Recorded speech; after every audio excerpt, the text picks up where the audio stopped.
होली पर चंद्र ग्रहण है। इस ग्रहण का आप पर क्या असर पड़ेगा, ये ग्रहण आपके लिए शुभ होगा या अशुभ होगा, ये तमाम चीजें बताएंगे। यही बताने के लिए आज हमारे शो पर ज्योतिष आचार्यों का एक बड़ा पैनल हमारे साथ है। इस ग्रहण के प्रभाव और उपाय को विस्तार से हम उनसे समझेंगे। और जो बड़ा पैनल हमारे साथ है, तमाम मेहमानों का तारुफ मैं आपसे करा देती हूँ। पंडित राजकुमार शास्त्री जी ज्योतिषाचार्य, ये हमारे साथ रहेंगे। पंडित प्रकाश जोशी जी ज्योतिषाचार्य हैं, आप, बहुत स्वागत है आपका। पारुल चौधरी जी ज्योतिषाचार्य हैं, आपका भी बहुत स्वागत है। प्रियंका जी, आपका भी अभिनंदन है। वान्या आर्या हमारे साथ हैं, इनका भी स्वागत है। गिरीश पारिक जी हमारे साथ इस पैनल में रहेंगे, आपका भी बहुत स्वागत है सर। आचार्य मृगेंद्र जी हमारे साथ रहेंगे, डॉक्टर अरविंद त्रिपाठी भी हमारे साथ जुड़ेंगे। तो तमाम पैनलिस्ट का बहुत बहुत स्वागत है। और सबसे पहला सवाल पंडित राजकुमार शास्त्री जी आपसे मेरा यही कि होली पर चंद्र ग्रहण कब लगेगा, कहाँ लगेगा, फागुन पूर्णिमा का ये जो चंद्र ग्रहण है इसके क्या मायने हैं, सबसे पहले यही आपसे समझूंगा।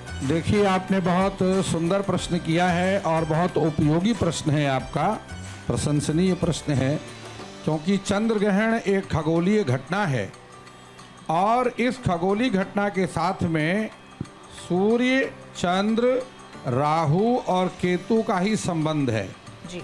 कुछ लोग इस घटना का संबंध समुद्र मंथन के साथ करते हैं कि अमृत निकलने के बाद स्वरभानु नाम का जो दैत्य है वह आकर के देवताओं की पंक्ति में बैठ गया, भगवान ने उसका शिरच्छेदन कर दिया, उससे राहु और केतु की उत्पत्ति हुई।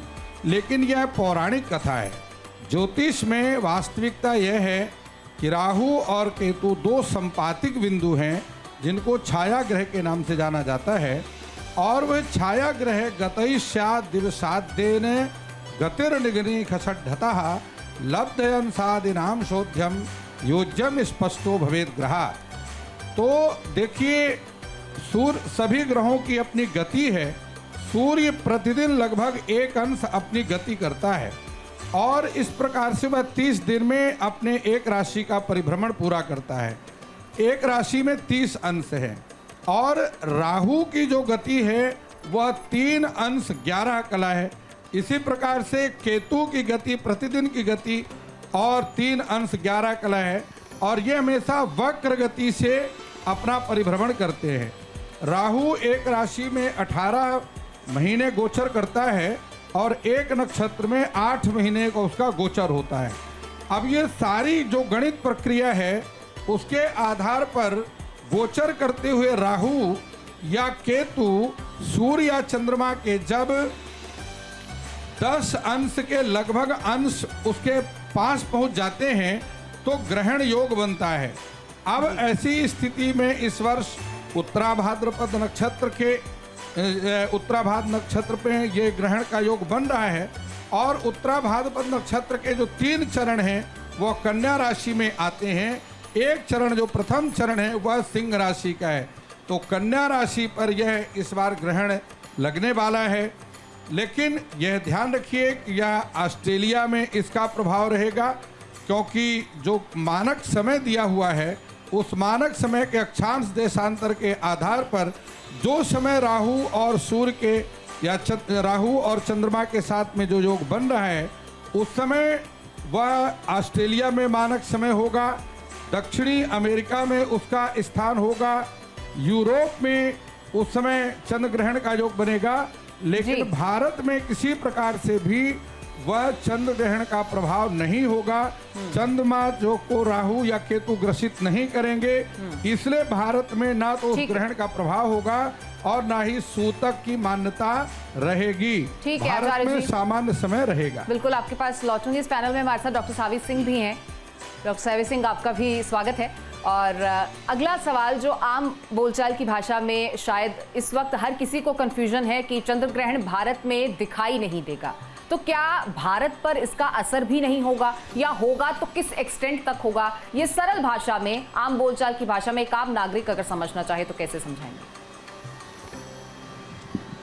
सभी दर्शकों को नमस्कार और thank you for your question. सबसे पहले ये बहुत महत्वपूर्ण सवाल है जो आपने पूछा है, क्योंकि आम लोगों की जब हम बात करते हैं तो उनको बहुत सरल भाषा में अगर हम समझाएं, उनको बस इतना ही चाहिए कि क्या इसका असर हम पर पड़ेगा या नहीं पड़ेगा। बिल्कुल। देखिए, ज्योतिषी भाषाओं की जब हम बात करते हैं, आचार्य जी ने बहुत ही सुंदर तरीके से प्रस्तुत किया और बताया कि कहाँ कहाँ पे ये दृश्य होने वाला है और कैसे ग्रहों का गोचर का जो प्रभाव है वो एक व्यक्ति पे पड़ता है। लेकिन हमें ये नहीं भूलना चाहिए कि एस्ट्रोलॉजिकली जब ये चेंज होता है तो चंद्रमा चाहे किसी भी स्थान पर पीड़ित क्यों ना हो रहा हो, वो एक ऐसा ग्रह माना गया है जो कि व्यक्ति के इमोशंस का कारक माना जाता है। तो जब एक डायरेक्टली व्यक्ति के इमोशंस और उसके मानसिक स्थिति को प्रभावित करता है, वो अगर किसी भी तरीके से पीड़ित स्थिति में आता है तो कहीं ना कहीं इसका जो प्रभाव है वो हर व्यक्ति विशेष पे पड़ता है। प्रभाव कम या प्रभाव ज़्यादा हो सकता है, इस पे डिपेंडिंग कि उस व्यक्ति की अपनी कुंडली में चंद्रमा का क्या स्थान है, वो कितना पीड़ित है, वो कितना मजबूत है और वो इस देश में इस समय पे कितना ज़्यादा दृश्य रहने वाला है या नहीं रहने वाला है। अब चंद्रमा जो है उसको ग्रहण तो लग रहा है, लेकिन भारत में वो ग्रहण दृश्य नहीं होने वाला है। ये दृश्य इसलिए नहीं होने वाला है क्योंकि ये जो ग्रहण का समय है वो दिन का समय है और चंद्र ग्रहण का जो प्रभाव है वो शाम यानी कि रात्रि के समय में लगेगा।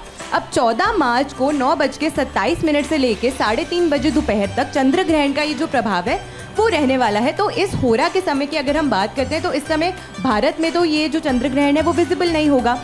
इसी कारण से इसका सूतक काल भी जो है वो मान्य नहीं कहा गया है और इसका जो प्रभाव है वो नहीं पड़ेगा। लेकिन अगर आप गर्भवती महिला हैं, अगर आपकी कुंडली में चंद्रमा की स्थिति पीड़ित रहती है तो कुछ प्रिकॉशंस अगर आप लेके चलेंगे तो आपके लिए अच्छा रहेगा। दूसरी चीज़ ये भी मैं बताना चाहूँगी कि जैसे ही अष्टक के दिन प्रारंभ होते हैं तो उस दिन से हर एक दिन पर एक ग्रह जो है वो उग्र अवस्था में रहता है। जब हम 14 मार्च की बात करते हैं, जिस दिन होली का पर्व है, उस दिन राहु और केतु जो हैं वो उग्र अवस्था में रहेंगे। ये वो ग्रह हैं, जैसे आचार्य जी ने पहले बताया कि हमेशा वक्रीय स्थिति में रहते हैं, हमेशा रेट्रो मूवमेंट करते हैं। और जब ऐसे ग्रह जो चंद्र ग्रहण लगाते हैं, जो सूर्य ग्रहण लगाते हैं, वो ग्रह जब उग्र अवस्था में होते हैं और ग्रहण की स्थिति बन रही हो, जैसे कि ब्लड रेड मून इस बार कहा जा रहा है कि बनने वाला है, तो ऐसे में कहीं ना कहीं उस ग्रह की पीड़ित होने की वजह से थोड़ा सा हर व्यक्ति विशेष को संभल कर सावधान रहने की जो आवश्यकता है वो जरूर है। इस समय के दौरान अगर आप चंद्र से जुड़े हुए जाप करते हैं, नमः शिवाय के जाप करते हैं, तो ये आपके लिए अच्छा है और आपको अच्छा फल दे सकता है, लेकिन घबराने की जरूरत बिल्कुल नहीं है। ठीक है डॉक्टर साहबी, बहुत शुक्रिया। और हमारे साथ डॉक्टर अरविंद त्रिपाठी जी भी हैं। आपसे भी आचार्य जी मैं यही जानना और समझना चाहूंगी कि चंद्र ग्रहण का समय और इससे बचने के लिए जो उपाय हैं वो क्या होने चाहिए, किन चीज़ों को दिमाग में रखना चाहिए, इससे बचने के लिए कौन कौन से प्रिकॉशंस होने चाहिए? जी देखिए, ये जो चंद्र ग्रहण है यह 14 मार्च को लगेगा और ये भारत में दृश्य नहीं है जी। ये अमेरिका, अटलांटिक महासागर, पश्चिमी यूरोप और पश्चिमी अफ्रीका में लगेगा। और चंद्र ग्रहण का जो टाइम है भारतीय समयानुसार 9:28 पर प्रारंभ होगा और 3:39 सायंकाल पर समाप्त होगा। ये तो ये जो चंद्र ग्रहण है, चंद्र ग्रहण में खास तौर से अपने भारत में दृश्य नहीं है, इसलिए चंद्र ग्रहण का कोई भी नियम कानून सूतक अपने देश में नहीं लगेगा। तो इस पर बहुत ज़्यादा चिंतित होने की जरूरत नहीं है। किंतु ग्रहण है तो कहते हैं ग्रहण कभी भी अच्छा नहीं होता, ग्रहण काल में हमेशा सावधान रहना चाहिए। तो खास तौर से जो महिलाएं गर्भवती हैं वो शयन न करें और नुकीली चीज़ों का प्रयोग न करें और ख़ास तौर से ध्यान रखना चाहिए कि अपने पेट पर गोबर का लेप लगा के रहना चाहिए और जो खाद्य पदार्थ है उस पर तुलसी दल डाल देना चाहिए। तो इसमें बेसिकली सावधानी बरतने की ज़रूरत है। और ख़ास तौर से यह जो ग्रहण लग रहा है इसमें मेष, वृष, सिंह, धनु, मकर राशि वालों के लिए बहुत ही अच्छा है। और वही मिथुन, कर्क, कन्या, तुला, वृश्चिक, कुंभ, मीन राशि वालों के लिए ये शुभ नहीं है। तो अगर देखा जाए तो जो मेष राशि वाले जातक हैं इनको खास तौर से इसमें ध्यान रखना चाहिए कि लाल वस्तु का दान करना चाहिए, श्री हनुमते नमः मंत्र का जप करना चाहिए, हंग हनुमते नमः इस मंत्र का जप करें, जिससे इनके ग्रहण काल में कोई ग्रहण का कोई कुप्रभाव इनके ऊपर न पड़े। जो वृष राशि वाले जातक हैं इनको क्या करना चाहिए कि चांदी की पात्र में जल पीना चाहिए और तुलसी दल का सेवन करना चाहिए और खास तौर से सफेद वस्तु का अगर दान करते हैं तो इनके लिए अच्छा रहेगा। वहीं जो मिथुन राशि वाले जातक है इनको पूरा सचेत रहना चाहिए, लाल वस्तु का दान करें, जैसे गेहूं हो गया, चना हो गया, अगर दान करते हैं तो इनके लिए अच्छा रहेगा। जो कर्क राशि वाले जातक हैं इनको ध्यान रखना है कि ग्रहण काल में अपने मन पर नियंत्रण करें, ओम नमः शिवाय मंत्र का जप करें ताकि ग्रहण का प्रभाव इनके ऊपर न पड़े। जो सिंह राशि वाले जातक हैं इनको अपना ध्यान रखना है कि सूर्य की आराधना करना है, ओम गृहिणी सूर्याय नमः, ओम हिरण्यगर्भाय नमः या ओम भूर्भुवः स्वः तत्सवितुर्वरेण्यं भर्गो देवस्य धीमहि धियो यो नः प्रचोदयात्, इस मंत्र का जप करना चाहिए। और कन्या राशि पर चूंकि ये उत्तरा फाल्गुनी नक्षत्र में लग रहा है जो केतु का नक्षत्र है, तो चंद्रमा केतु साथ है, तो खास तौर से जो कन्या राशि वाले जातक हैं इनको अपने हेल्थ वेल्थ को लेकर के सचेत रहना है। जो गर्भवती महिला उनको शयन नहीं करना है और रामचरितमानस का पाठ करना है या भगवान श्री गणेश की आराधना करना है ताकि अच्छा रहता है। और जो तुला राशि वाले जातक हैं इनको ध्यान रखना है कि अपने हेल्थ वेल्थ का ध्यान रखें, लेन देन किसी प्रकार का न करें और सफेद वस्तु का दान करें, इनके लिए अच्छा रहेगा। और जो वृश्चिक राशि वाले जातक है इनको भी अपने हेल्थ पर विशेष ध्यान रखना है और तेज गति की गाड़ी नहीं चलानी है, किसी अज्ञात व्यक्ति से कोई भी लेन देन न करें जी। जो धनु राशि वाले जातक हैं इनको पीली वस्तु का दान करना इनके लिए अच्छा रहेगा और भगवान विष्णु जी की आराधना करें, ओम नमो भगवते वासुदेवाय नमः, इस मंत्र का जप करते हैं तो अच्छा रहेगा। जो कुंभ राशि वाले जातक है, जो मकर राशि वाले जातक है, इनके लिए कालखंड काफी अच्छा है, वो नए तरह का कार्य कर सकते हैं, प्रगति होगी, धन दान की स्थिति इनकी मजबूत होगी। इनको क्या करना है कि शनि देव की आराधना करें, हनुमान जी की आराधना करें, अच्छा रहेगा। और जो कुंभ राशि वाले का सूर्य शनि एकादश भाव में बैठा है, तो इनको क्या करना है कि भगवान सूर्य की आराधना करना है और हनुमान जी की आराधना करना है। जो मीन राशि वाले जातक हैं इनको पीली वस्तु का दान करें, ओम नमो भगवते वासुदेवाय नमः, इस मंत्र का जप करें। देखिए अमृता, यह जो ग्रहण लगा है, ग्रहण से डरने की जरूरत नहीं है, चूंकि ये भारत में दृश्य नहीं है, लेकिन चूंकि पूरे यूनिवर्स में चंद्रमा एक है, तो चंद्रमा मनसो जायते, चंद्रमा का मन पर बड़ा गलत प्रभाव पड़ता है। तो व्यक्ति को अपने स्ट्रांग रहने के लिए चंद्रमा के मंत्र को जप करें, कहे कि ओम चंद्रमा से नमः। जी पंडित जी, बहुत विस्तार से आपने तमाम राशियों पर इसके प्रभाव की भी बात कही और किन किन चीजों से बचना चाहिए हर राशि के जातक को, ये भी आपने बताया।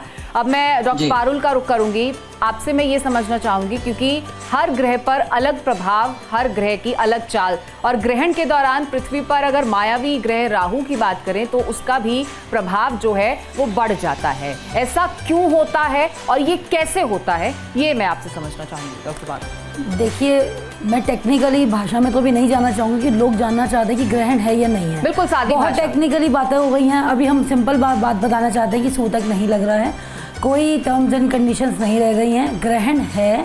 और राहु और केतु की अगर बात करें, केतु जो है इस टाइम पे वर्गों में यानी कन्या राशि में ऑलरेडी विराजमान है, और चंद्रमा जो इस टाइम पे ग्रहण लगा रहे हैं वो केतु और चंद्रमा दोनों मिलकर कन्या राशि में ही आ रहे हैं, जिसका असर सिंह पे भी पड़ेगा और कन्या पे भी पड़ेगा। तो जहां हम बात करें केतु को एक बहुत नेगेटिव ग्रह बना दिया गया है। बाकी मैं बोलूँगी सिंपल भाषा में कि आपकी जन्म कुंडली के अकॉर्डिंग ही राहु और केतु भी वर्क करते हैं। दशा आपकी बहुत मैटर करती है, नक्षत्र आपके बहुत मैटर करते हैं। अगर आपकी कुंडली में अच्छा राहु बैठा हुआ है तो आपको डेफिनेटली एक अच्छा ही प्रभाव देकर जाएगा। और ये ग्रहण सबके लिए भी बुरा नहीं है, सबके लिए अच्छा भी नहीं है, तो मन का जातक तो ज़रूर है। लेकिन एक छोटी सी बात मैं बोलूँ, आपके लिक्विड मनी को भी दर्शाता है चंद्रमा, तो यानी इस टाइम पे लिक्विड मनी का भी आपको बहुत ख्याल रखना पड़ेगा। राहु आया है लेकिन बहुत ख़राब नहीं है। मैं आपको बताऊं 100 साल के बाद जो है सूर्य भी गोचर कर रहा है इस टाइम पे मीन राशि में, तो ये बड़े दुर्लभ से संयोग बन रहे हैं। तो आपको संभल के रहने की ज़रूरत तो ज़रूर है। आप मंत्र का जाप कर सकते हैं, सिद्धि भी प्राप्त कर सकते हैं आप आज के दिन। हो सके तो देखिए आप सुबह के समय पे होली ना खेलें तो ही आपके लिए अच्छा रहेगा। अदरवाइज़ कोई इतना बड़ा सूतक नहीं है, कोई टर्म्स एंड कंडीशंस लागू नहीं होने वाली हैं आज के दिन कि आपको ये नहीं करना वो नहीं करना, भय बना दिए। तो आप 14 और 15 दोनों को होली खेल सकते हैं।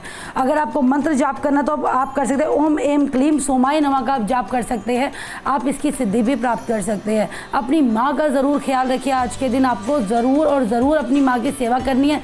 सबसे पहले आपको रंग लगाना तो अपनी माँ को ही लगाइए, तो आपका दिन भी अच्छा रहेगा। और आपकी होली मैं बोलूँगी आपको दे के भी ज़रूर जाने वाली है। 4 राशियों के लिए अच्छी रहने वाली है, जैसे मिथुन हो गई, धनु हो गई, तुला हो गई और साथ में आपकी हो गई वृश्चिक राशि। चारों के लिए अच्छी राशि है, के लिए अच्छी होली रहने वाली है। तो इनके लिए कोई भी चीज़ मैं बोलूँगी ख़राब नहीं है। मिथुन राशि के लिए अगर हम बोलेंगे तीसरे भाव में इनका प्रभाव पड़ रहा है इस टाइम पे चंद्रमा का, तो आपके कारोबार के लिए बहुत बढ़िया रहने वाला है। अगर आप शिफ्टिंग करना चाहते हैं उसके लिए अच्छा लॉन्ग टाइम शिफ्टिंग आपकी दिख रही है, ट्रैवलिंग आपकी बहुत अच्छी होती हुई दिख रही है। अगर आप मूव करना चाहते हैं अब्रॉड की तरफ तो लॉन्ग टर्म आपकी वहाँ पे स्थिति अच्छी बनती हुई दिख रही है। वृश्चिक राशि की अगर हम बात करेंगे तो इनके धन स्थान पर भी चंद्रमा की दृष्टि पड़ रही है, जिस वजह से इनको फ़ायदा होता हुआ दिख रहा है। अगर ये शेयर मार्केट में वर्क करते हैं तो इनको ज़रूर फ़ायदा होगा, और अगर ये लॉन्ग इक्विटी में लगाते हैं तो वहाँ पर तो इनको 2 से 3 महीने के बाद डबल का ट्रिपल पैसा होता हुआ दिखेगा। हम बात करेंगे तुला राशि की, इनका गृहस्थ जीवन अच्छा होता हुआ दिख रहा है। हो सकता है इनको पैतृक प्रॉपर्टी भी मिल सके, या फिर ये कोई व्हीकल खरीदते हुए ज़रूर नज़र आएंगे जून से पहले। अब हम बात करेंगे धनु राशि की, तो धनु राशि में अगर हम बोलेंगे तो माता पिता से इनको कोई संपत्ति मिलती हुई दिख रही है, कोई फ़ायदा होता हुआ दिख रहा है, और साथ ही कोई नया कारोबार स्टार्ट कर सकते हैं। अगर ये नौकरी में है तो इनका स्थानांतरण होता हुआ भी दिखेगा या प्रमोशन होते हुए दिखेगी जी। हो सके तो अगर आप चाहे बिजनेस खोलना चाहते हैं तो आप इस 1 महीने के दौरान बिजनेस भी खोल सकते हैं, आपके लिए शुभ रहेगा। चलिए मैं आपके पास लौटूंगी। पंडित प्रकाश जोशी जी को मैं लगातार देख रही हूँ, अपनी मधुर मुस्कान जो है वो बिखेरते हुए नजर आ रहे हैं। होली की भी शुभकामनाएं सर आपको, और मैं ये भी आपसे जानना चाहूंगी कि ये होली और ये ग्रहण, इसका क्या प्रभाव सबसे अच्छा कौन सी राशि पर पड़ेगा और सबसे बुरा कौन सी राशि पर होगा? सबसे पहले तो सभी न्यूज़ नेशन के जो देखते हैं दर्शक, उनको सबको होली की हार्दिक शुभकामनाएं।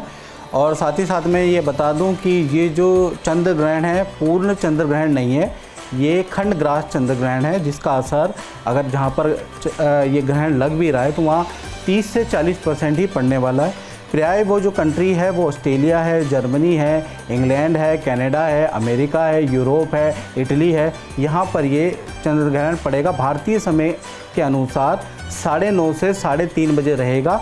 और सबसे विचित्र और विडंबना वाली बात ये है कि यहाँ पर भारतीय जो रह रहे हैं वो निर्णय सिंधु के अनुसार जब भी क्या होता है कि कोई पर्व होता है उसमें कोई ग्रहण पड़ जाता है तो उस दिन को स्किप कर दिया जाता है। तो वहाँ पर जो होली है वो 15 तारीख की ही मनेगी। भारत के अंदर क्योंकि ये दृश्य नहीं है तो भारत में जो होली बनेगी वो 14 तारीख को ही पड़ेगी। साथ ही साथ अगर ये चंद्र ग्रहण का प्रभाव के बारे में बात करें तो ज्योतिषीय प्रभाव के बारे में बात करें, क्योंकि चंद्रमा मनसो जाता, चंद्रमा जातक का मन होता है, और जिस भी मनुष्य के पास मन है, और चंद्रमा पे शनि और राहु की दृष्टि भी होगी, 7वीं दृष्टि इस वक्त गोचर के अंदर। सूर्य और शनि जो हैं कुंभ राशि में बैठे हैं, वहाँ से 7वीं दृष्टि, क्योंकि सिंह राशि से ये ग्रहण लगेगा और कन्या राशि पर जाएगा, तो कहीं ना कहीं शुरुआत में ही 7वीं दृष्टि लगेगी। तो कहीं ना कहीं ज्योतिष के अनुसार 30% इसका असर सभी के ऊपर रहेगा, चाहे भारतीय हों चाहे आप विदेश में रहते हों। सबसे पहले हम मेष राशि के बारे में अगर हम चर्चा कर लें तो 15 दिन इसका इफेक्ट रहने वाला है। 15 दिन आपको वाहन चलाने में सावधानी रखनी है, किसी से वाद विवाद नहीं करना है, क्योंकि 15 दिन वाद विवाद आपके हो सकते हैं। वृषभ राशि के लिए अगर देखा जाए तो वृषभ राशि के लिए पद धन में वृद्धि लेके आ रहा है ग्रहण। करियर में कुछ लाभ आपको मिलता है, नई नौकरी के आपके 15 दिन के अंदर कुछ ना कुछ ऑफर बनते हैं, आपको अच्छी डील मिलेगी। तो वृषभ राशि के लिए 15 दिन अच्छे हैं। मिथुन राशि के बारे में बात करें तो यहाँ पर इनके चोट के योग नज़र आ रहे हैं। वाहन पे आपका खर्चा, इलेक्ट्रॉनिक आइटम पे आपका खर्चा हो सकता है, तो 15 दिन आपको सावधानी रखनी है, गुस्से को काबू रखना है। इसी प्रकार से कर्क राशि के बारे में बात करें तो रुका हुआ धन आपको मिलेगा। सिंह राशि जिस पे ये ग्रहण मिलेगा, तो कहीं ना कहीं यहाँ पर चंद्रमा बलवान है, क्योंकि पंचम में बैठे हैं, त्रिकोण भाव में बैठे हैं, और तो इस कारण से बड़ी कोई करियर में खुशखबरी, परिवार में कोई खुशखबरी 15 दिन में आपको मिलेगी। रुका हुआ काम आपका बन सकता है। कन्या राशि के बारे में बात करें तो करियर में कुछ कठिनाई का सामना करना पड़ सकता है। 15 दिन आपको आपकी डीलें कैंसिल हो सकती है। तुला राशि के बारे में बात करें तो आपके यात्रा के योग बनते हैं। विद्या में या संतान के कोई विद्या से संबंधित कोई खुशखबरी मिलती हुई नजर आएगी, संतान की अच्छी ग्रोथ होती हुई नजर आएगी 15 दिन के अंदर। इसी प्रकार से वृश्चिक राशि के बारे में बात करें तो आपके चोट के योग बनते हैं, तो आपको, और ड्राइविंग कर रहे हैं तो नशे में बिल्कुल ड्राइविंग ना करें, नहीं तो एक्सीडेंट के योग भी आपके बनते हैं। चोट के एक योग बनते हैं 15 दिन। धनु राशि के बारे में बात करें तो आपके लिए धन लाभ, आपकी कोई तीर्थ यात्रा के योग बनते हैं। आपका कोई क्रय विक्रय से कुछ लाभ हो, सेल एंड परचेज से कुछ लाभ होता हुआ नजर आ रहा है 15 दिन में। मकर राशि की अगर बात करें तो कहीं ना कहीं माता पिता को छूट की संभावनाएं रहेगी, माता पिता को हेल्थ के इशू रह सकते हैं। आपके करियर के लिए ये समय बहुत अच्छा है। बात करें कुंभ राशि की, जहां पर ग्रहण बन रहा है तो यहां पर रुका हुआ आपका काम बनेगा, माता पिता को हेल्थ के इशू रहेंगे, परिवार में ENT की समस्या रहेगी, लेकिन करियर के लिए अच्छा है। तो कुंभ राशि को 15 दिन मिला जुला असर मिलेगा। और मीन राशि के बारे में बात करें तो आपका यात्रा का योग बनता है, विद्यार्थियों का करियर से संबंधित, या आपके घर के अंदर मीन राशि वालों, अगर आपके घर में कोई स्टूडेंट है, विद्या के लिए अप्लाई किया है, तो कोई ना कोई विद्या से संबंधित, करियर से संबंधित खुशखबरी मिलेगी। आपके लिए ग्रहण शुभ है। वान्या, आपका भी मैं रुक करूंगी इस सवाल के साथ, क्योंकि होली का त्यौहार है, शुभ दिन है, तो ऐसे में शुभ जो है वो आसार क्या क्या बन रहे हैं, शुभ संयोग क्या क्या बन रहे हैं? अगर चंद्र ग्रहण का उस पर प्रभाव नहीं है भारत में, तो फिर ये दिन अगर मुकम्मल तौर पर देखा जाए तो शुभ कैसे होगा? देखिए, बहुत सुंदर प्रश्न आपने पूछा कि जब चंद्र ग्रहण का इम्पैक्ट ही नहीं है तो डेफिनेटली कोई नेगेटिव इम्पैक्ट नहीं है, जो भी है वो पॉजिटिव है। सबसे पहले तो आप अपने मन से ये सब निकाल के एक पॉजिटिव अप्रोच के साथ अगर होली खेलते हैं, बेसिकली होली हम क्यों खेलते हैं, यह होलाष्टक होता है, ये आपकी सोल क्लिनजिंग यानी कि आपकी आत्मा की शुद्धि के लिए होता है। एक ऋतु से दूसरी ऋतु जब परिवर्तन होता है, शीत ऋतु से वी प्रोसीड टुवर्ड्स बसंत ऋतु, तो आपका जो है एक नई ऋतु का आगमन होता है। जब होलाष्टक जलता है तो 145 डिग्री फ़ारेनहाइट टेम्परेचर का जो तप होता है वो एनवायरनमेंट के, एयर के, आपकी बॉडी के अंदर के जो भी बैक्टीरिया हैं वो सारे किल करता है। आप देखें इन दिनों बहुत सारे वायरल इन्फेक्शंस होते हैं, बहुत सारी डिजीजेज होती हैं इन दिनों लोगों को, क्योंकि एक सीजन से दूसरा सीजन चेंज होता है। तो किसान जो है देवताओं से जो है प्रार्थना करते हैं एक नई फसल के लिए। होली का मतलब क्या है? होली का मतलब है कलर्स। कलर्स का हमारे जीवन में बहुत ज़्यादा इम्पैक्ट पड़ता है, एक साइकोलॉजिकल इम्पैक्ट बहुत ज़्यादा पड़ता है। जब हम अपनी लाइफ में ब्राइट कलर्स पहनते हैं तो उसका इम्पैक्ट हमारे माइंड पर अलग आता है। जब हम डार्कर कलर्स पहनते हैं उसका इम्पैक्ट अलग आता है। जैसे आप अगर ब्लैक कलर बहुत ज़्यादा यूज़ करते हैं तो वो एनवायरनमेंट के ऑरा की सारी नेगेटिविटी को एब्जॉर्ब करता है। तो होली का मतलब है जो भी आपके दिल में ग्रजेस हैं, जिसके लिए भी जो नेगेटिव इमोशंस हैं, उन सबको भूल कर आप शुरुआत करें, एक नए रंगों से शुरुआत करें, दूसरों के जीवन में आप नए रंग भरें। और जो होलाष्टक जब रात को जलेगा, जो आपका 1 घंटा 4 मिनट का 13 मार्च का मुहूर्त है, उसमें भी आप कुछ खास काम कर सकते हैं। अगर आपकी हेल्थ जैसे बहुत ज़्यादा डिस्टर्ब रहती है तो आप उसके अंदर जो है काले तिल जो हैं वो आप होलाष्टक में डाल सकते हैं, उससे आपके जीवन की नेगेटिविटी निकलेगी। जो भी आपके ऊपर कोई कोर्ट केसेस चल रहे हैं वो भी जो है दूर होंगे। आपको होलाष्टक की परिक्रमा भी करनी है। आपको होलिका माँ से, ये सभी राशियों के लिए एप्लीकेबल है, आपको होलिका माँ से अपनी विश जो भी है उसके लिए प्रार्थना करनी है। अगर आपकी शादी नहीं हो रही है तो आप होलाष्टक में जो है 5 हल्दी की गांठें डाल सकते हैं। अगर आपको लगता है आपको धन प्राप्ति चाहिए अपने जीवन में, आपको कुछ धन की कमी आ रही है, तो आप नारियल जो है उस पर आप एक रोली बांध के जो है वो भी आप होलाष्टक में डाल सकते हैं, या फिर आप चंदन की लकड़ी डाल सकते हैं। होलाष्टक को भी आप सूत से जो है बांध सकते हैं, उसकी परिक्रमा कर सकते हैं, उसके अंदर जो है उपले डाल सकते हैं। होलाष्टक के और भी बहुत सारे मीनिंग्स होते हैं, जैसे प्रहलाद भक्त का विष्णु भगवान के लिए डेडिकेशन था। तो इस हिसाब से हमें जीवन में अपने जो भी संकल्प हैं, जो नियम हैं, जो हमारा लाइफस्टाइल है, अगर हम उस चीज़ के लिए बहुत ज़्यादा डेडिकेटेड होते हैं। दूसरी बात और बहुत ज़्यादा मुख्य और अहम बात, जो होलाष्टक की राख होती है उसको आपने घर ज़रूर लाना है और पूरा साल आप इसको अपने पास रख सकते हैं। और आपको जब भी लगे आप लो हो रहे हैं, आपका ऑरा नेगेटिव हो रहा है, हेल्थ खराब हो रही है, आप उसको अपने माथे पर तिलक जो है कर सकते हैं। आप उसमें घर आके कुछ सूखे पुष्प भी मिला सकते हैं कुछ सुगंधी के लिए। तो वो जो राख का बहुत ज़्यादा महत्वता होती है। ये क्लिनजिंग का टाइम होता है। आप उपटन लगा के, उपटन की जो कुछ लोई सी बना के वो भी आप होलाष्टक के अंदर डाल सकते हैं, क्योंकि ये हमारी बॉडी की, मन की, आत्मा की क्लिनजिंग का ये जो होता है ये समय होता है। इसके अलावा जो है आप होलाष्टक में बतासे डाल सकते हैं, कुछ मिठाई डाल सकते हैं, कुछ फूल डाल सकते हैं, सूत का धागा डाल सकते हैं। ये होलाष्टक आपके लिए बहुत इंपॉर्टेंट होता है। अगले दिन 12:30 बजे जब पूर्णिमा तिथि खत्म हो जाएगी, क्योंकि होली जो है वो प्रतिपदा में मनाई जाएगी, उसके बाद जो है आप आराम से होली खेलिए। दूसरों के जीवन में आप रंग फैलाइए। अगर कोई भी नेगेटिविटी है, सब कुछ भूल के सारे ग्रजेस, आप एक स्टेप आगे बढ़ जाइए। उससे हमारा कोई ईगो कम नहीं हो जाता। तो जीवन में पॉजिटिव रहिए और सबके लाइफ में पॉजिटिविटी फैलाइए। आप सभी को न्यूज़ नेशन की तरफ से very very very happy Holi. बहुत शुक्रिया वान्या, बहुत खूबसूरत बात आपने कही। क्योंकि देखिए, होली का शायद सार ही ये है कि जो होली सो होली, जो बीत गया वो बीत चुका है, अब आगे बढ़ने का वक्त है। और हर त्योहार, भारत एक सांस्कृतिक देश है, भारत एक ऐसा देश है जहां हर दिन कोई ना कोई पर्व जो है वो मनाया जाता है। तो ऐसे में आगे बढ़ते रहना चाहिए और इन त्योहारों के साथ खुशियों को जो है वो और दुगना तिगना करते रहना चाहिए। गिरीश पारिक जी, आपके पास आऊंगी इसी सवाल के साथ कि जिस तरीके से अभी वान्या ने भी जिक्र किया, जो होली सो होली, मतलब जो बीत चुका है वो बीत चुका है। आगे किन उम्मीदों से, किस उल्लास के साथ हमें आगे बढ़ना चाहिए? इस होली पर ऐसा खास क्या है कि इस होली के माध्यम से हम आगे के जीवन की एक, मैं कहूँ, डायरेक्शन को आप और मजबूत कर सके, तय कर सके? नमस्कार। सबसे पहले होली के इस रंगीन पर्व की आपको सभी को शुभकामनाएं, और हमारे जो चैनल के जितने भी दर्शक हैं वो सब सुखी रहें, स्वस्थ रहें और संपन्न रहे।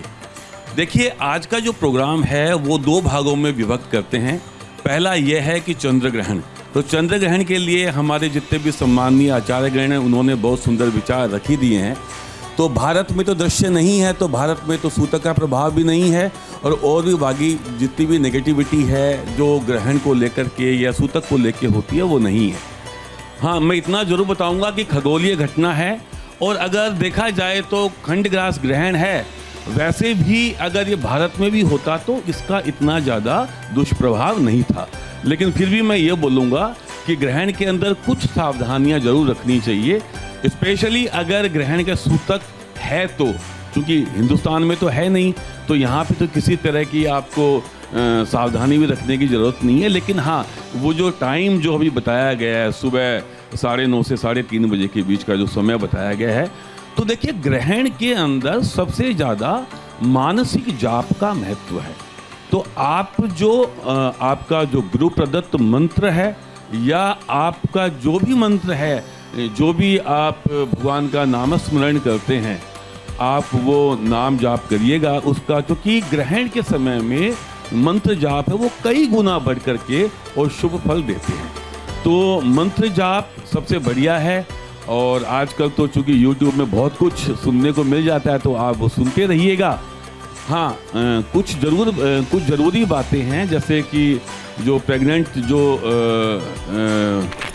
जो हमारी स्त्रियां हैं, जो महिला शक्ति हैं, उनको ध्यान रखना चाहिए कि उनको खाने पीने का विशेष रूप से ध्यान रखना चाहिए। त्याज्य है, उसके अंदर खाना पीना जो त्याज्य है, सोना भी वर्जित है। अब बात करेंगे जो हमारा सबसे बड़ा पर्व है वो है होली का। तो देखिए, होली का ये जो पर्व है ये 2 भागों में 2 दिवसीय पर्व है। जो पहला पर्व है वो है होलिका दहन। तो होलिका जो दहन है वो उसकी 3 पौराणिक कथाएं हैं। पहली कथा है भक्त प्रहलाद की, क्योंकि उनके पिताजी थे वो विष्णु विरोधी थे और हिरण्यकश्यपु थे, और ये जय विजय वही हैं जो बाद में रावण और कुंभकर्ण बनते हैं, और द्वापर के अंदर शिशुपाल और दंतावक्र बनते हैं। तो पहला इनका ये सतयुग का जो समय था, भक्त प्रहलाद को कई तरीके से यातना दी जाती है। तो होलाष्टक बेसिकली वो 8 दिन है जो अष्टमी से शुरू होकर पूर्णिमा पे जाके होलिका के साथ में ख़त्म होते हैं। तो ये भक्त प्रहलाद को जो यातनाएं दी गई हैं वो समय, तो जो नॉर्मल भाषा में हम इसे जले भुने दिन बोलते हैं, तो कोई भी शुभ मांगलिक कार्यक्रम इसमें हम नहीं करते हैं। उसके बाद में हम बात करेंगे कि भक्त प्रहलाद बच जाते हैं। साथ ही साथ में व्रज की होली, जो हमारा व्रज मंडल है, उसकी होली का विशेष महत्व है। और एक कथा ये भी है कि भगवान कृष्ण चूँकि श्याम वर्ण के थे तो सब उनको कृष्ण बोलते थे, काला बोलते थे। तो माँ यशोदा से जब उन्होंने शिकायत करी तो उन्होंने बोला कि ठीक है, आप एक काम करिए, राधा भी आपको छेड़ती है तो राधा के गाल पे आप गुलाल लगा दीजिए। तो तो कहते हैं कि उसी दिन से दुल्हनडी का जो ये पर्व है, भगवान कृष्ण और राधा को पहली बार रंग लगाया गया था। तो आप हम सभी जानते हैं कि ब्रजमंडल के अंदर ये बहुत प्रसिद्ध और एक पर्व है, और पूरे भारतवर्ष के अंदर वैसे देखा जाए तो समाज के अंदर जो हमारी ऊंच नीच है, जात पात है, इन सब को मिटाने वाला ये खुशहाली का पर्व है। इसी समय हमारी नई फसल भी आती है, तो नई फसल का पहले हमारे जितने भी जो पर्व हम मनाते आए हैं उनका एक विशेष एक महत्व होता है कि जब भी कोई नई फसल आती है तो डेफिनेटली आपके पास में पैसे भी आते हैं और एक उत्साह का संचार भी होता है। तो सारे ही पर्व जो है वो हमारे जो नई फसल के साथ में और किसी न किसी एक साइंटिफिक रेलिवेंस उनका होता है। तो ये पर्व जो है ये भाईचारे का पर्व है और सब मिलजुल करके इसको मनाते हैं। सारी जात पात ऊंच नीच इसको ख़त्म करता है। कुछ उपाय ज़रूर इसमें हैं जो करने चाहिए, और वो ये है कि एक बहुत ही सुंदर उपाय है कि आप होलिका के दिन जब होलिका दहन हो रहा होता है, और वो एक जो समय है जो कि इस बार 11:26 से लेकर 12:30 बजे के बीच में होलिका दहन का शुभ मुहूर्त है, क्योंकि बाकी सारे समय में जो है वो भद्रा रहेंगी और भद्रा के अंदर होलिका दहन अच्छा नहीं मानते हैं, कोई भी शुभ कार्य उसमें नहीं होता है। तो इस बात का विशेष रूप से हमें ध्यान रखना चाहिए। तो मैं एक उपाय बता रहा हूँ जो कि नेगेटिविटी को ख़त्म करने के लिए है। उसमें आप काले थोड़े से तिल ले सकते हैं, उसके अलावा थोड़ा टरफू ले सकते हैं, उड़द ले सकते हैं, उड़द का आटा लेकर के थोड़ा घी डाल करके और ओम भगवते नरसिंहाय नमः बोलते हुए उसकी 108 गोलियां बनाइए, और उसके बाद में जब होलिका दहन होगा तो वहाँ पे यही मंत्र बोलते हुए आप वहाँ पे इनको होलिका जी को समर्पित करिए। और ये सबसे बढ़िया रेमेडी है और ये हर तरीके से शुभता और मंगलता प्रदान करने वाली है। तो आप सभी को, हमारे चैनल के सभी सुधी श्रोताओं को एक बार फिर से होलिका के पर्व की, होली के इस मंगल जो हमारा त्यौहार है उसकी बहुत बहुत शुभकामनाएं। बिल्कुल, गिरीश जी ने मुझे लगता है कि हर एंगल से इस पर्व को जो है वो निखार दिया है, चाहे वो फिर ऐतिहासिक रूप से हो, धार्मिक रूप से हम देख लें, या फिर ग्रह नक्षत्रों की चाल के हिसाब से देख लें कि इस बार होली का जो पर्व है वो कैसे अलग है। तो प्रियंका, आपके पास आऊँगी मैं इस सवाल के साथ कि बार बार ये कहा जा रहा है कि सावधान रहना चाहिए, लेकिन कई पैनलिस्ट हैं जो ये मानते हैं कि सब शुभ है। तो ये जो एक तो कॉन्ट्राडिक्शन है, और इस पर ये भी मैं आपसे जानना चाहूँगी कि अगर सावधान रहना भी चाहिए तो क्यों? ये सबसे अहम है एक आम इंसान के लिए। धन्यवाद आपके सवाल के लिए, और आप सभी को होली के पर्व की ढेर सारी शुभकामनाएं। जब भी यूनिवर्स में कुछ चेंजेस आते हैं ना, it is all about energy, positive negative energy होती है। बात सावधानी की इसलिए हम करते हैं क्योंकि it is all about your relationships, आपका बिजनेस, आपकी मन की शांति, आपका मेंटल पीस, ये सारी चीज़ें बहुत ज़्यादा मायने रखती है हर एक व्यक्ति के लिए। तो जब भी ये चीज़ें होती है तो बहुत सारी सोशल मीडिया पे फॉल्स नॉलेज भी लोग लेते हैं, उनको कन्फ्यूजन बहुत रहती है कि एग्जैक्टली क्या करना है हमें लाइफ में। इसमें एक महत्वपूर्ण चीज़ ये भी है, बहुत सारे लोगों के लिए ग्रहण इसलिए भी खास होता है, बहुत सारे लोगों की कुंडली में चंद्र राहु का ग्रहण योग बनता है, उसको अक्सर हम भूल जाते हैं। जिन भी लोगों की कुंडली में चंद्र राहु केतु का ग्रहण योग बनते हैं उनके लिए जो ये समय होता है डोनेशन का, ये रेमेडी करने का विशेष टाइम होता है। जब भी एनर्जीज आती है, यानी कि ग्रहण की इस महीने 2 ग्रहण पड़ने वाले हैं, कॉस्मिक क्लाइमेट चेंजेस आने वाले हैं, जिसके लिए अपने आप को हमें मेंटली प्रिपेयर करना बहुत ज़्यादा इंपॉर्टेंट होता है। नेगेटिविटी से कैसे बच सकते हैं, बचना क्यों ज़रूरी है? नेगेटिविटी से बचना इसलिए ज़रूरी है कि जहाँ पर आपको तलवार लगनी होती है वहाँ पर आपको सुई लग जाए, और आपको पहले से पता हो, प्रिपेयर हो जाए कि हाँ ये चीज़ हमारी लाइफ में होने वाली है। अब हम कहते हैं कि जले कटे दिन है या नेगेटिव डेज है, इसलिए ऐसा कहा जाता है कि अगर आप कुछ विशेष कार्य करना चाहते हैं या करने जा रहे हैं, उसमें कुछ नेगेटिविटी ना आए, कोई ऐसी बाधा ना आए। इसीलिए वार, तिथि, नक्षत्र बहुत मायने रखते हैं। जब भी किसी व्यक्ति की कुंडली के बारे में बात होती है, आपकी ग्रहों की प्लेसमेंट बहुत ज़्यादा मायने रखती है, क्योंकि आपका जो जन्म का समय है वो मेरे जन्म के समय से बिल्कुल ऑपोजिट है। तो मैं कैसे बता सकती हूँ कि 12 राशियों की सेम प्रेडिक्शन पॉसिबल नहीं हो सकती। आपके बर्थ टाइम से निकाला जा सकता है, आपके नक्षत्रों से निकाला जाता है। और होली पे नेगेटिव प्रभाव से बचने के लिए सबसे इंपॉर्टेंट 3 कार्य कर लीजिए। आजकल सबको प्रॉब्लम रहती है कि मैंने कोई काम किया, मुझे नज़र लग गई, नज़र टोक की बहुत ज़्यादा परेशानी रहती है, मेरी तबीयत ख़राब है। सो उन सब लोगों के लिए मैं एक उपाय दे रही हूँ।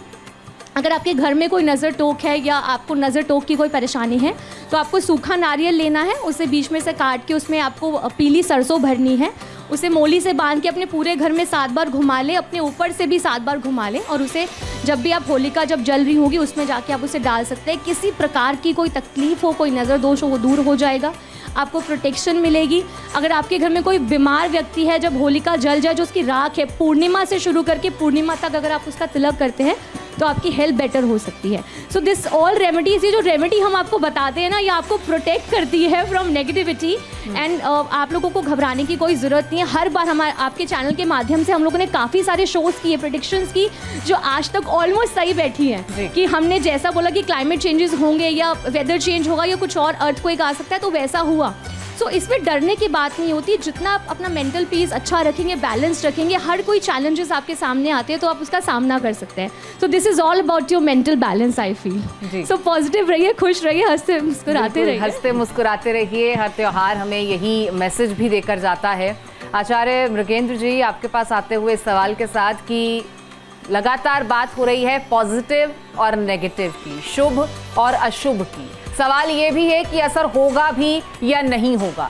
तो ये एक बहुत बड़ा कॉन्ट्रडिक्शन है जिस पर मैं आपसे हाँ या ना में अगर जवाब चाहूँ तो क्या आप दे पाएंगे? जी बहुत बहुत धन्यवाद सभी दर्शकों को, जो होली की बहुत बहुत शुभकामनाएं। देखिए, प्रभाव तो आता ही आता है। अब सोलर एक्लिप्स जो है, लूनर एक्लिप्स जो है इंडिया में नहीं है, फिर भी अंतरिक्ष के अंदर जो उसकी किरणें हैं वो तो व्याप्त रहेंगी, पर उनकी इंटेंसिटी कम रहेगी, मतलब प्रभाव कम रहेगा। सूर्य की जो किरणें हैं उनका भी जो है इंटरेक्शन से होता है, तो अल्टीमेट प्रभाव तो कम रहेगा। परंतु जब बात करते हैं राशियों की, तो केतु के साथ जब चंद्रमा का संयोग होगा, यानी चंद्रमा जो है वो लगभग 1 बजे 14 तारीख को जो है कन्या राशि में गोचर कर जाएंगे, तो हर लगन के ऊपर उनका प्रभाव जाने वाला है, डिपेंडिंग अपॉन दी जो उनकी कारकत्व क्या है चंद्रमा का।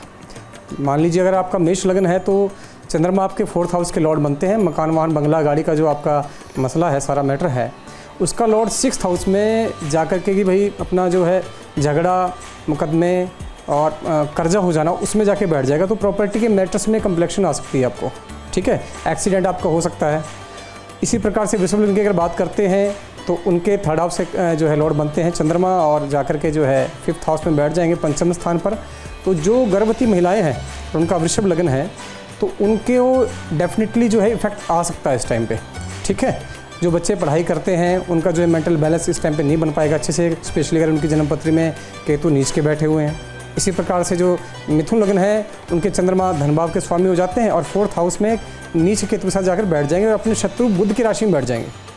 तो ऐसे व्यक्ति अगर उस टाइम पे कोई वाहन लेते हैं, किसी प्रॉपर्टी में इन्वेस्टमेंट कर सकते हैं, हो सकता है कि उनकी जो डील है वो सिरे न चढ़े, कल को झगड़ा हो जाए या उनके साथ फ्रॉड हो सकता है, ठीक है। इसी प्रकार से कर्क लगन की बात करते हैं तो उनके तो लगन के स्वामी ही हो गए हैं और 3rd हाउस में जाके बैठ जाएंगे, तो छोटे बहन भाई से झगड़ा हो सकता है, ठीक है, और मानसिक तनाव बढ़ सकता है। यानी अगर छोटे बहन भाई से प्रॉपर्टी कोई डिस्प्यूट चला हुआ है या कोई मनी लिक्विडिटी रिलेटेड समस्या चली हुई है तो बढ़ सकती है। सिंह लगन की बात करेंगे तो 12वें स्थान के स्वामी बनते हैं और 2nd हाउस में बैठ जाएंगे। 12वां स्थान होता है खर्चे का और 2nd हाउस होता है आपका सेविंग का, ठीक है जी, आपके पास जो पैसा जमा है उसका होता है। तो एकदम से आपके ऊपर कोई भयंकर खर्चा आ सकता है, कोई एक्सीडेंट हो सकता है या किसी बाहरी व्यक्ति को आप पैसे दे सकते हैं। मगर अगर इस समय में अगर आप किसी बाहरी व्यक्ति को पैसे देते हैं तो बहुत ज़्यादा चांस है कि वो पैसे आपके वापस ना आए, ठीक है। अब बात करें कन्या लगन की, कन्या लगन के तो लगन में बैठ जाएंगे और लॉर्ड बनते हैं इनके 11th हाउस के।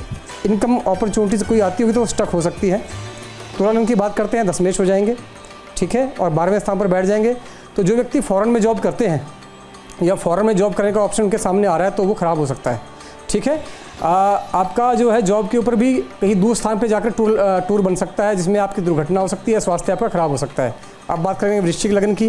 वृश्चिक लगन के जो है चंद्रमा 9वें स्थान के मालिक बनते हैं और जो केतु है उनके 11th हाउस में बैठा हुआ है, ठीक है। तो 11th हाउस में भाग्य साथ नहीं देगा, यानी इनकम अपॉर्चुनिटीज़ में जो है उनका भाग्य उनका साथ बिल्कुल नहीं देगा इस समय में, तो उनको जो है सावधानी बरतनी पड़ेगी। धनु लगन में जो है चंद्रमा बनते हैं आपके अष्टमेश और दशमेश जो है 10वें स्थान में कन्या राशि में वो गोचर करेंगे। तो आपका अपने बॉस से झगड़ा हो सकता है और जॉब के ऊपर किसी और से भी आपका झगड़ा हो सकता है। अब बात करते हैं मकर लगन की। मकर लगन में चंद्रमा जो है सप्तमेश बनते हैं और केतु जो है 9th हाउस में बैठे हुए हैं कन्या लग्न पे, कन्या राशि पे, तो आपका चंद्रमा जब 9th हाउस पे नीच के केतु साथ गोचर करेगा तो पति या पत्नी से झगड़ा हो सकता है, कोई मिसअंडरस्टैंडिंग आपकी हो सकती है। कुंभ लग्न की अगर बात करते हैं, चंद्रमा अष्टम स्थान पे गोचर करेंगे और केतु वहाँ बैठे हुए हैं तो कोई समस्या को आने वाली नहीं, क्योंकि विपरीत राज्यों की जो स्थिति चंद्रमा बनाएंगे षष्टमेश होकर के अष्टम में जाने वाले हैं। मीन लग्न की अगर बात करते हैं तो चंद्रमा इनके पंचम स्थान के मालिक बनते हैं और ये सप्तम स्थान में गोचर करेंगे, ठीक है। तो पति पत्नी जिनका खासकर लव मैरिज हुई है उनमें मतभेद हो सकता है, तो कहीं ना कहीं इफेक्ट तो जरूर आएगा और कुछ राशियों पे जो है कम आएगा, कुछ पे ज़्यादा आएगा। जी जी पंडित राजकुमार शास्त्री जी, आपसे मैं ये समझना चाहूँगी, जहाँ हम बात दो पर्सपेक्टिव से कर रहे हैं और बात हम दो टॉपिक्स पे भी कर रहे हैं, चंद्र ग्रहण को भी डिस्कस कर रहे हैं, होली पर भी बात कर रहे हैं, प्रभाव पड़ेगा या नहीं इसकी भी बात कर रहे हैं, लेकिन इसी के साथ एक माइंडसेट ये भी है जो इसे सिर्फ और सिर्फ एक खगोलीय घटना मानता है। वो ना तो किसी राशि पर इसके प्रभाव की बात करता है, ना वो स्टार्स की दिशा की बात करता है, ना वो इसकी मूवमेंट की बात करता है। वो एक साइंटिफिक माइंडसेट है जो कहता है कि ये सिर्फ एक खगोलीय घटना है, इसके इतर कुछ नहीं। जी देखिए, ग्रहण हमेशा आपको मैं गणित के आधार पर बात करता हूँ कि यह जो पूरा ब्रह्मांड है ये 360 अंश का है और इस 360 अंश को ही 12 भागों में बांटा गया है, जिससे 12 राशियों का निर्माण हुआ, एक राशि 30 अंश का निर्माण हुआ और इसी पर ग्रहों का परिभ्रमण निरंतर चलता रहता है। भूमिर्पिंडः शशांकः ज्ञा कविरवि कुजे जारकी नक्षत्र संज्ञा। नक्षत्र हैं जो कि कहीं अपने स्थान से दूसरे स्थान पर नहीं चलते और ग्रह वो हैं जो हमेशा गतिशील रहते हैं, उसको ग्रह कहते हैं। अब ऐसी स्थिति में जो चंद्र ग्रहण है वो पूर्णिमा तिथि को पड़ता है और हर पूर्णिमा तिथि को नहीं पड़ता, किसी किसी पूर्णिमा तिथि को पड़ता है, जबकि पूर्णिमा हर महीने में आती है। पूर्णिमा तिथि में सूर्य और चंद्रमा का अंतर 180 अंश में रहता है और 180 अंश में जब भी सूर्य और चंद्रमा का अंतर होगा तो दोनों में सप्तम दृष्टि पश्यन्ति सप्तमम सर्वे शनि जीव कुजादया। तो सप्तम दृष्टि अर्थात पूर्ण दृष्टि होती है तो उस समय चंद्रमा कमजोर हो जाता है और जब चंद्रमा कमजोर होगा तो स्वाभाविक रूप से वह जो कमज़ोर दिल के लोग हैं उनके ग्रहण हो या ना हो, हर महीने की चतुर्दशी, पूर्णमासी, अमावस्या और प्रतिपदा, ये महीने के 4 दिन ऐसे हैं जो कि कमज़ोर दिल के लोगों के लिए हानिकारक रहते हैं। इसलिए जो कमज़ोर दिल के लोग हैं उनको सावधान रहना चाहिए और जो मुस्लिम वर्ग के लोग हैं उन्हें अपने घर से बाहर नहीं निकलना चाहिए। और सबसे बड़ी बात यह है कि जो कन्या राशि पर चूँकि चंद्र ग्रहण हो रहा है तो कन्या राशि वाले लोगों को विशेष रूप से सावधान रहना चाहिए।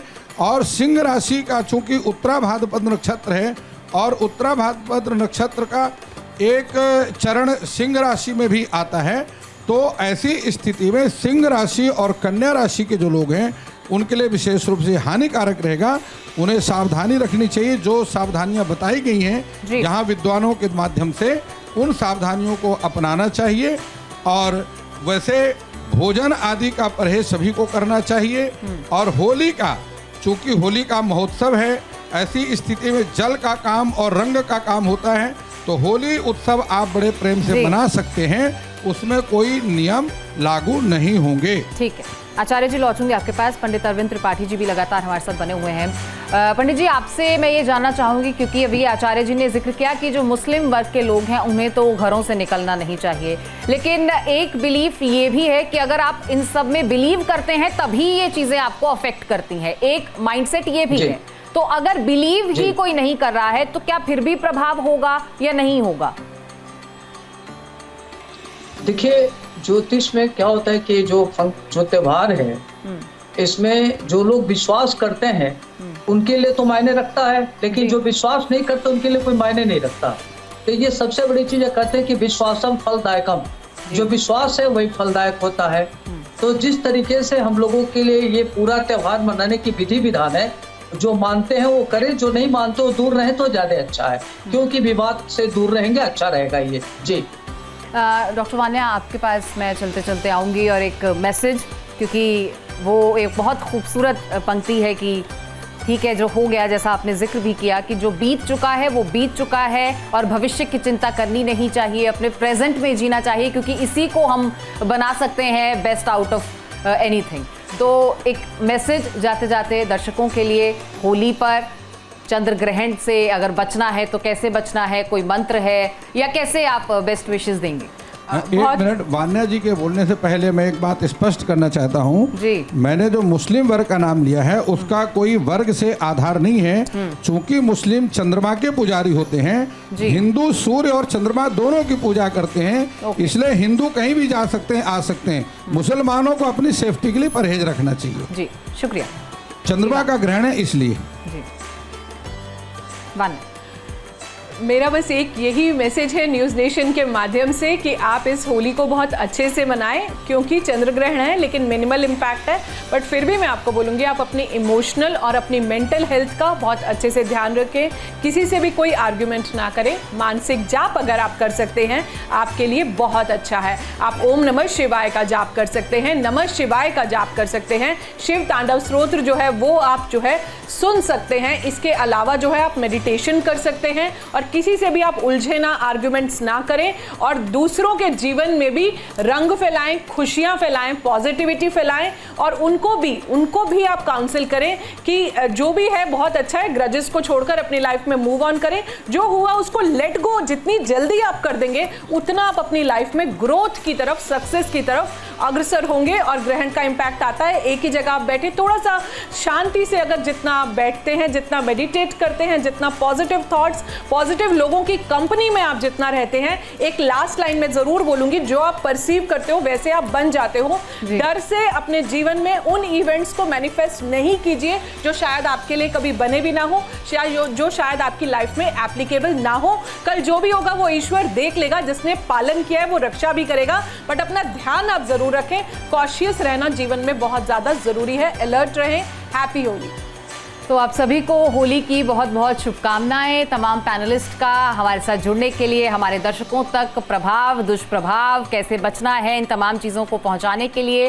देखिए, होली के इस त्यौहार की बात करें तो रंगों का त्यौहार है, लेकिन काले और गोरे का जो भेद है वो बहुत अजीब होता है, क्योंकि हर रंग दूसरे रंग के करीब होता है। तो ऐसे ही इन रंगों को, इन खुशियों को आप मनाते चले जाइए। इन रंगों से, इन खुशियों से आपका जीवन सराबोर हो और आने वाले समय में भी, अगली होली तक ऐसे ही खुशियों के इन रंगों में रंगे रहिए, तंदुरुस्त रहिए, अपना ख्याल रखिए और हमें इजाजत दीजिए। नमस्कार। हैप्पी होली।